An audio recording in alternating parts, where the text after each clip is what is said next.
اعوذ باللہ من الشیطان اللعین الرجیم بسم اللہ الرحمن الرحیم وبہ نستعین وہو خیر ناصر ومعین۔ سلسلہ دروس معارف امام حسین علیہ السلام میں یہ آج 18 نمبر درس ہے۔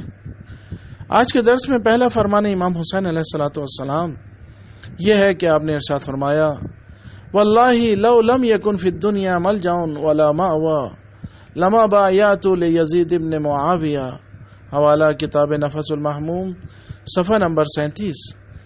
یعنی آپ نے ارشاد فرمایا اللہ کی قسم اگر مجھے دنیا میں کوئی بھی پناہ گاہ نہ ملے تب بھی میں یزید ابن معاویہ کی ہرگز بیعت نہیں کروں گا۔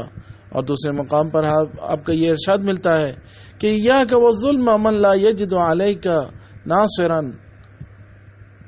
الا اللہ عز وجل، حوالہ کتاب تحف العقول صفحہ نمبر 246۔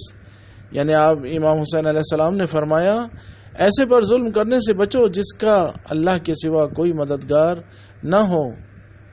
اور تیسرے مقام پر آپ کا یہ ارشاد ملتا ہے کہ آپ نے ارشاد فرمایا لا یأمن یوم القیامہ الا من خاف اللہ فی الدنیا، حوالہ بحر الانوار جلد نمبر 19 صفحہ نمبر 244۔ یعنی امام حسین علیہ السلام نے ارشاد فرمایا قیامت کے دن صرف وہی امان میں رہے گا جو دنیا میں اللہ سے ڈرتا رہا ہوگا۔ اور چوتھے مقام پر امام حسین علیہ السلام کا یہ فرمان ملتا ہے کہ آپ نے ارشاد فرمایا من حاول امرا بمعصیت اللہ کان افوت بما یرجو، حوالہ کتاب وسائل الشیعہ باب نمبر 11۔ یعنی آپ نے ارشاد فرمایا جو معصیت الہی کے ذریعے اپنے ہدف کو پہنچنا چاہتا ہے وہ اپنی امیدوں سے ہاتھ دھو بیٹھتا ہے۔